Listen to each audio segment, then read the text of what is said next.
I can see it in your eyes. You have the look of a man who accepts what he sees because he is expecting to wake up. Ironically, this is not far from the truth. Do you believe in fate, Neo? No. Why not? Because I don't like the idea that I'm not in control of my life. I know exactly what you mean.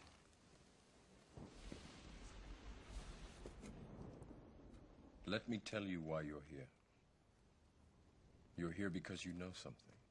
What you know you can't explain, but you feel it. You felt it your entire life, that there's something wrong with the world. You don't know what it is, but it's there, like a splinter in your mind, driving you mad. It is this feeling that has brought you to me. Do you know what I'm talking about?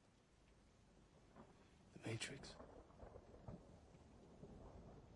Do you want to know what it is? The Matrix is everywhere. It is all around us. Even now, in this very room. You can see it when you look out your window or when you turn on your television.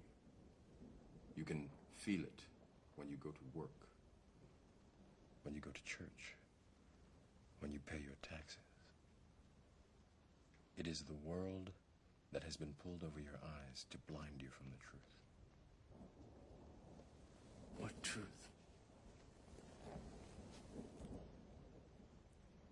That you are a slave, Neo.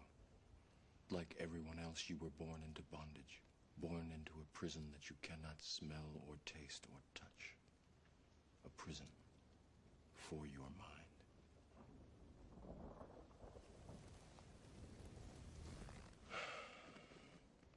Unfortunately, no one can be told what the Matrix is.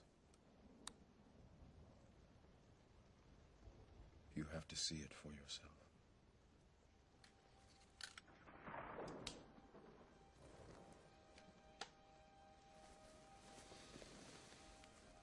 This is your last chance. After this, there is no turning back. You take the blue pill. The story ends. You wake up in your bed and believe whatever you want to believe. You take the red pill. You stay in Wonderland. And I show you how deep the rabbit hole goes.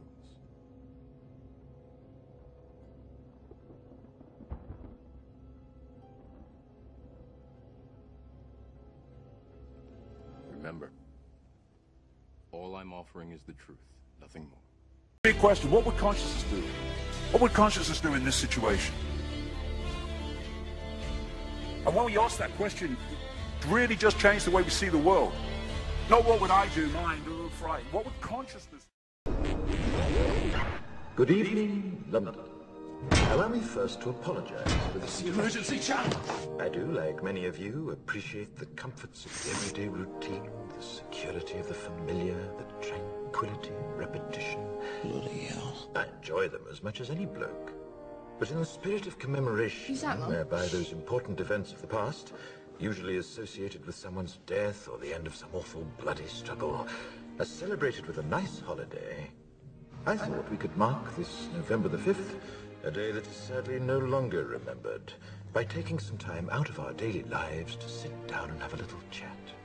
There are, of course, those who do not want us to speak. We think, just let me think. In fact, even now, orders are being shouted into telephones, and men with guns will soon be on their way. It's Chancellor Sutler. Damn it! Why? Because while the truncheon may be used in lieu of conversation, words will always retain their power. Words offer the means to meaning, and for those who will listen, the enunciation of truth. And the truth is, there is something terribly wrong with this country, isn't there? You designed it, sir. You wanted it foolproof. You told me every television in London. Cruelty and injustice, intolerance and oppression. And where once you had the freedom to object, to think and speak as you saw fit, you now have censors and systems of surveillance coercing your conformity and soliciting your submission. We need cameras. How did this happen? Who's to blame? Well, certainly there are those who are more responsible than others, and they will be held accountable. But again, truth be told, if you're looking for the guilty, you need only look into a mirror.